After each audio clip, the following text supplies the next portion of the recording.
What do you think so far? So is it worth your time?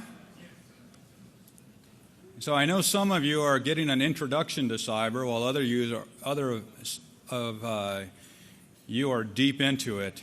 And we hope that we have a splattering enough to make it all interesting and a couple of really technical talks, but the best is still yet to come. Not only do we have our next keynote coming up, who is going to, I heard if he doesn't blow the roof off, he's buying drinks afterwards. Well, so no joke, two guys in a bar. But tomorrow and Sunday, you think, wow, Sunday, Friday, Saturday, Sunday, who's crazy enough to do that? Well, we are, because we're doing the disruptive stuff, this disruptive cyber stuff. Look at the caliber of people and the discussions that are going to be had. Many of the keynotes that you heard were saying we really need to focus on this. And like I mentioned earlier, we said the right people focus on the right problems will generate the right solutions. And so tomorrow and Sunday, you're going to see everything from the Talon Manual 2.0 to bug bounty programs to responsible disclosure of vulnerabilities that we heard earlier today. So it's quite a program that is set up for you. So with that, let's go ahead and get started here. We saved the best for last today. So we have Mark Anderson from Palo Alto Networks. He's a current president. He is responsible for driving all sales, go-to-market, support customer satisfaction, and business and corporate developments. When he joined the company in 2012, and prior to becoming president in this last August, Mark served as a senior vice president of worldwide field operations. Prior to joining Palo Alto Networks, he was executive vice president of worldwide sales for F5 Networks, where he oversaw all sales activities for the company beginning in 2007. Mark has also had leadership roles in Lucent Technologies, Radio Frame Networks, Cisco, Corn Disco. I don't know where the disco came from, but well, there's a story behind that. But Mark is actively involved in the University of Washington. He is a member of UW T-Board. But Ty, I'll let you cover that. But what's the interesting fact about him that you were all waiting for? So, he was born in Ireland. He's Canadian. And he's a former professional hockey player. So what's the first thing I asked him is how many times? His answer was 7. 7 what? 7 broken noses that he remembers. So with that, I'd like to invite Mark Anderson, our final speaker for today, and immediately following all the cadets, we'd like you on stage for a picture. All the cadets. So, right. Sir. Thank you very much.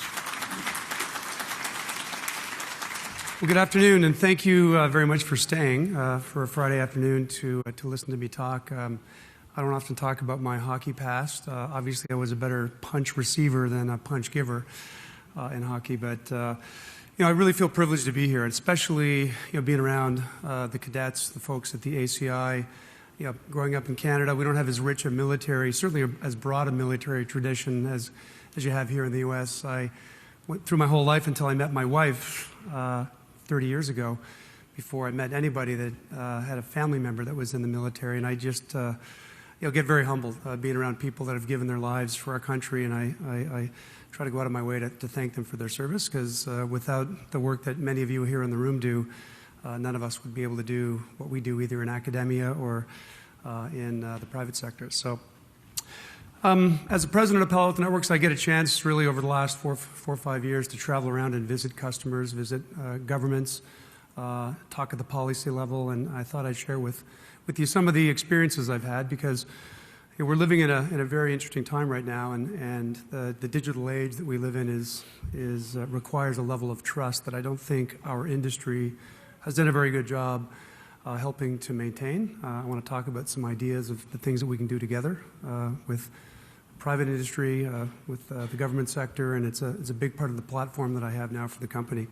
So, if we think about the last 10 years, so much has changed. I mean, in Silicon Valley now, you drive around near Palo Alto or Menlo Park, and you'll often see the Google driverless car with the little rotating circle on the top of it, driving around with nobody inside. Everything that we do in this digital age requires interfacing with a browser to look at our bank balance and communicating with the men and women that put themselves in harm's way between Command Central and the vehicles that they're driving or commanding in the field. It requires a level of trust with this technology that I think we've got to do a much better job in facilitating. The industry's response has been to every time a new widget comes out, every time a new device comes out, the industry's response has been to layer on more boxes. And trust me, there is a fine line between productivity and chaos. Perhaps not as fine as it is for this gentleman here in China, but if you think of the way that as an industry we've responded to this, is we've continued to add devices behind the firewall, IPSs, proxies, web gateways, APT devices, and really forming a conga line of technology. And it's become very complex, and it really hasn't achieved the mission at hand for all of us. It's very complex and difficult to manage, and frankly very costly, is not reducing the attack surface at all, and requires tremendous amount of manual intervention as they have given us this defense in depth fallacy that just doesn't work. So my slides are locked. Can we advance the slide? There we go. And really, it's causing tremendous chaos out there, without question. We're not seeing any slowdown in the breaches, the sum of the breaches. We might have seen a nation-state slowdown that we've heard about, but certainly the rise in some of the things that I heard in the panel before us, the rise in ransomware attacks, the breaches that are happening around the world is it's become commonplace. It's something that we hear about every day, and I worry that here in the U.S. that our citizenry is becoming numb to hearing about this. We build this into the bank charges for what we do. We kind of take this in stride, and really, whether it's a nation state or whether it's just cyber criminals looking to add fees to our daily lives, it's just simply not acceptable from my perspective. And it's not often just a 400-pound man sitting in a basement that's doing this. It's real criminals. See, as a Canadian, I get to joke a little bit about the election because I just can't vote. But at the policy level, certainly our Intel chief, James Clapper, just in the summer articulated that from his perspective, cyber is the greatest risk that we face. It's greater than tactical risk. It's greater than biological weapons. It's greater than nuclear weapons. And it's something that we all have to band together and consider. And this is not something that the government can do by themselves. It's not something that certainly any one company can do by ourselves. It's something that as a community, private sector and public sector, that we really have to do a better job working together. Over in Europe, I spend a lot of time over there. Our business at Palo Alto Networks is growing pretty substantially there. I think some of the initiatives to mandate breach disclosure and mandate a framework for protection, certainly with the NIST directive, as you all know, is looking to build out a framework for critical infrastructure and telecommunications providers. GDPR to certainly protect the data of the citizens of the EU. There's a lot of confusion out there. We commissioned a study with IDC to query about 1,000 enterprises and asked them if they were ready for these two important pieces of legislature that are coming down the road. As you can see, for the NIST directive, really a framework. Are you going to be ready by the timeline? Over 90% of the people said that they were. Less than 20% of the people actually knew the timeline was May of 2018. So same thing with GDPR. Seeing just a lot of confusion out there, and I think these are broad pieces of legislation or directives that have to be factored. So we've spent a lot of our time dealing with folks at ANSI in France, the Ministry of Defense in many of the countries, the National Police Agency, La Guardia Civil in Spain. And they're really looking for enterprises like our company to help them with a more prescriptive framework, one that's going to allow for more prevention, not just detection and manual remediation, but actual prevention to the extent that nobody can do that all the time, but certainly delivering more automated outcomes is something that they're very much interested in. Certainly is a board level priority. We've seen the pucker factor here in the U.S. at the board level increase dramatically since breaches started being disclosed. We often see, when I started at Palo Alto Networks in 2012, we had, I would speak with CISOs, and their offices were in the basement. They had no staff. They had no budget. They were in a siloed organization that had very little influence on the actual infrastructure that they were hired to help protect. Today, we actually see them not just advising boards, but actually on boards of directors. They're among the highest paid executives in the U.S. And when you speak to them today, many of them have large staffs, run large security operations centers, and they have large budgets. And in the most forward-leading either government organizations or enterprise organizations, you see a horizontal organization that really takes security into consideration at every step of the business logic that a company goes through to manage their enterprise risk management. The consultants will do an engagement with publicly traded companies called ERM, Enterprise Risk Management, and cyber is typically number 1, 2, or 3 on that list, and they develop work streams that work through with the enterprises to protect against these risks. So it's obviously a significant focus at the board level, and we expect that it will continue to be. And all this is happening, frankly, because we've seen massive shifts in the way that we process information, the way that we give applications to pass data from the application provider to the user. 10 years ago, CIOs, chief information officers, they vetted every application that an enterprise used. They purchased and owned every asset that went between their data center and the end user. So we didn't have personal devices back then. Today, you walk into an enterprise, the average user's got somewhere between 2 and 3 devices that 2/3 of them typically are owned by that user, not by the enterprise. They're commingling private use, Facebook or private emails with their family, with business use. I do it on my iPad and my iPhone. They're my personal assets, but I still use them to transact confidential business, not only email, but also accessing our corporate finance system. We're also seeing companies move very aggressively, much faster in the last few years than I think anybody imagined. They're moving both applications and infrastructure to the cloud. Certainly Obama's Cloud First initiative here in the federal government in the U.S. is really forcing the programs, forcing different ministries and different intel and members of the DoD community to look at moving applications and infrastructure to Office 365. Microsoft is making it very difficult for you to be an Exchange customer, so they're actually asking people to move to a cloud-delivered solution with Office 365. Same thing with Salesforce and Workday, making it easier, more agile to do business with.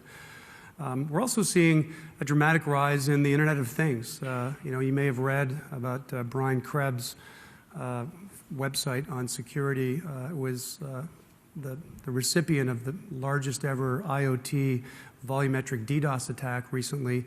He writes about it if you want to check it out. It was 2/3 of a terabyte. And the attack was driven by internet cameras and very, very thin client IP addresses that had been consolidated to derive 2/3 of a terabyte of an attack.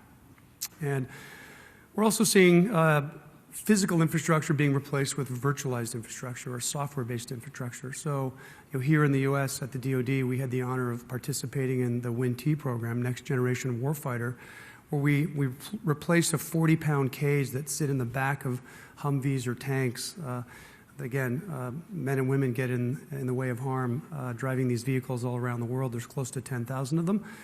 And we replaced it with a small virtualized physical form factor at about 1/10 of the weight about a tenth of the space that's being taken in these very crowded vehicles or armored or rolling vehicles.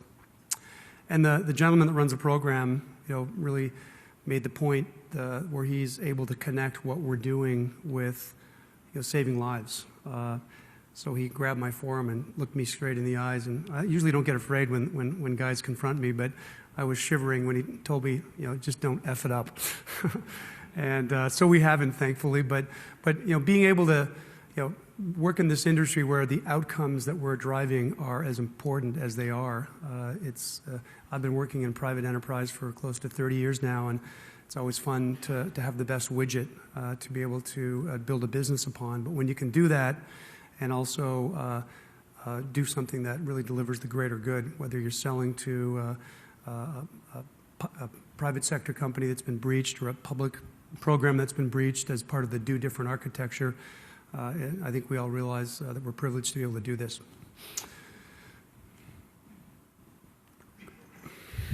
Oops, sorry about that. So I think there's some major challenges that face our security folks that if I can go back one slide. Thank you. At Davos at the World Economic Forum this past year, they talked about the fourth industrial revolution where physical and cyber are really colliding and blending. Making it very challenging for our IT practitioners to do their jobs. And making things worse is data is just massively aggregating, and it's frighteningly available in quantities that never were before imagined. And I think tilting the plane in the favor of the black hats, compute power is very low cost, and access to the internet is almost free. With a cup of coffee, you can get a broadband connection, and even less so in many countries. But the compute powers, certainly with the elasticity of the cloud, has become endless.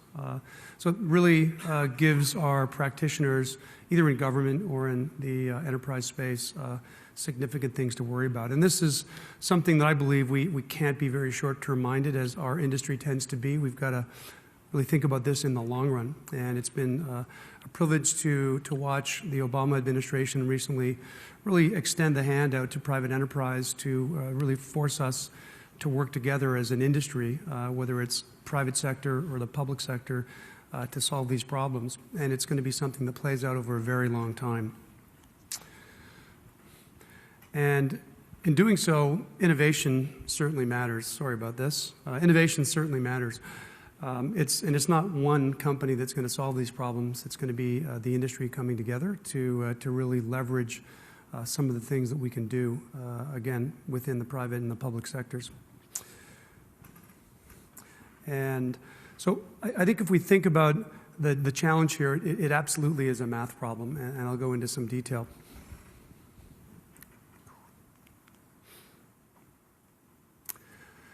So if you think about what's happened in the last few years, the cost of launching a successful attack has gone down quite dramatically. Again, low cost of compute and access to internet that can be hidden and is very low cost as well. And certainly we've seen a dramatic rise in the number of attacks over the last 5 years. So to be able to restore this trust that's so implicit and so needed in the digital age, we really have to turn the tables. And change the cost curve of the attacks, to really drive down the number of successful attacks, and I underline successful attacks, and drive up the cost of being able to realize a successful attack. So whether this is being the second fastest runner away from the bear syndrome, or whether this is really delivering an architecture to be a lot more preventative, or certainly both in this case, we've got to change this cost curve as an industry, and we're certainly doing our best to help that along. What's going on here, guys? Okay, yeah. So to really be able to deliver, yeah, okay. There we go. Okay, so really to be able to deliver on this, we've got to really focus on the outcomes, right? At the highest level, we've got to focus on better security outcomes. That's a pretty simple concept. And we've got to do this in a way that reduces complexity, because managing multiple devices, at one of the recent banks on Wall Street, they disclosed that they had over 100 security vendors, and they wanted to chop it in half within 2 years. Extraordinarily complex for them to manage. They have 1,000 people in this particular bank. Driving less complexity is very important. And when we drive less complexity, we're going to drive costs down as well. And the other positive outcome that we have to solve for, without question, is more automation, right? Because the answer to this is not throwing more people at this. We know in our industry, access to qualified knowledge workers is a major challenge. So we really need to have platforms that drive automation, so we can automate as much of this as we possibly can and leave the manual work to the people that can go chase the nastiest of things. So one of my favorite quotes in the industry was the former CISO for Target, when talking about the breach, mentioned that they had all the devices. They had every device in a layered security model. But the alert actually was triggered, but it was lost in a sea of alerts, right? And this is a large company. They had over a dozen SOC engineers that could manually chase down 5 or 6 alerts a day, but yet they were being faced with over 1,000 alerts on a typical day. So you need automation to really drive not only better productivity for the knowledge workers that you do have, but also over time a lower total cost of ownership. And I think what we'll see is measurable results as an outcome. Our boards will be able to point at the frameworks that we can build together and prove that there's less risk that is being realized by the enterprise. We'll be able to point to lower successful attacks with this kind of approach. So let me walk you through what we're trying to do to really shift the paradigm and move away from reactive and manual-based infrastructure that are typically legacy. They're definitely multiple point products that really focus on detection and manual remediation, and move more towards a proactive and automated architecture. And when I say architecture, I mean that very intentionally. It's got to be a next-generation platform or architecture that consolidates multiple point products or multiple security elements onto a platform. And it's got to be everywhere, because our data is moving everywhere. We're talking, I've been on meetings with customers in the last few days here in the Beltway, both private sector and public sector, and there is this massive move to the cloud. So you have to be on all endpoints, whether it's a gas pump or an ATM, or whether it's a SCADA device on a dam in upstate New York. You've got to be there to be able to watch what lands. You've got to be at the internet edge. You've got to be between your employees and their devices. Of course, at the core in the data center, we do see a lot of lateral movement of malware.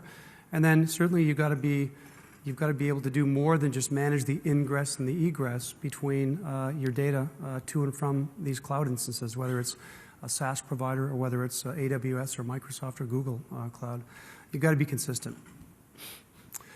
So I would submit 3 relatively predictable steps forward that I'm asking for your support on. Number 1, as an industry, we've got to really push for prevention. And I'm going to tackle these one by one. We've got to do a much better job of threat intelligence sharing as a community, both public sector and private sector.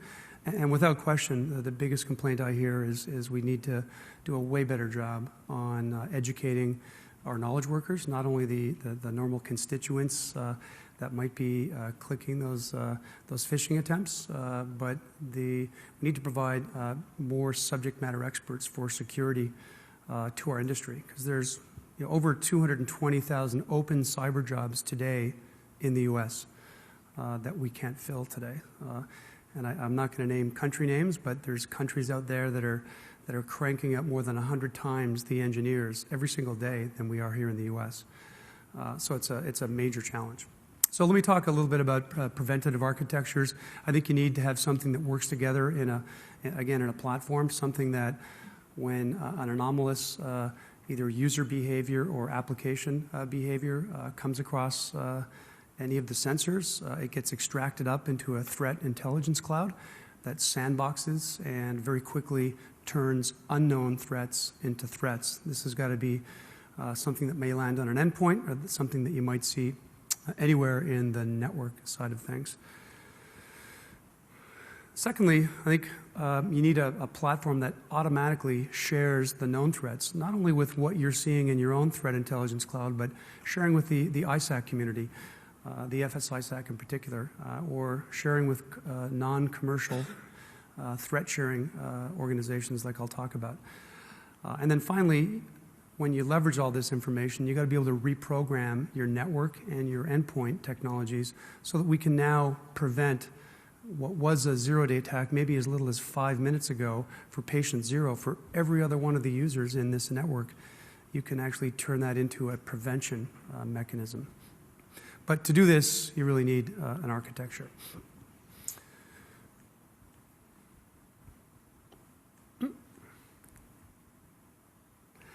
All right, so let me talk a little bit about threat sharing. We feel really passionate about this as a company. Before we were as relevant as we are today, actually before our IPO, we went around and talked to our competitors and espoused a world where we share our threat intelligence. And we found some people were indignant at the thought of sharing threat intelligence. A couple of our competitors viewed threat intelligence as intellectual property. And from our perspective, we firmly believe that the company that has the best platform, the most capable platform, and the smartest and most focused people is going to win. They're going to win customers. The commercial side will typically take care of itself if you run a tight ship. But finally, in 2014, we stood up the first ever non-commercial, not pay-for-play threat sharing alliance using Styx Taxi called the Cyber Threat Alliance, the CTA. Our 4 founding members were Palo Alto Networks, Fortinet, and then the 2 largest endpoint players out there, what used to be called MACV, now is Intel Security, and Symantec. And then over the last year and a half, we've built out a constitution for the threat sharing alliance. We've added additional members, and we're continuing to vet and add additional members.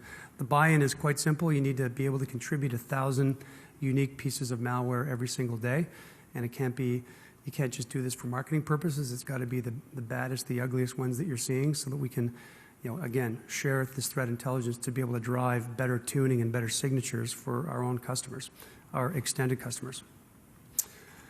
And then finally, on the education side, another thing we feel very passionate about, we work with the